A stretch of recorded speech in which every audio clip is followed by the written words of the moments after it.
السلام عليكم. حادث سير خطير بين مراكش وبني ملال، وهذه هي التفاصيل.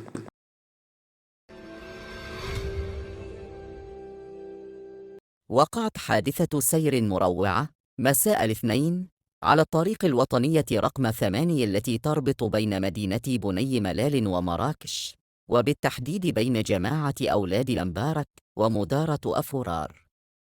الحادثة نجمت عن اصطدام سيارة إسعاف تابعة لجماعة تسقي بإقليم أزيلال بسيارة عائلية تحمل لوحة تسجيل أجنبية، مما أدى إلى وفاة سائق سيارة الإسعاف وإصابة عدد من الأشخاص بجروح خطيرة وفق معطيات توصلنا بها. نشكركم على حسن المتابعة.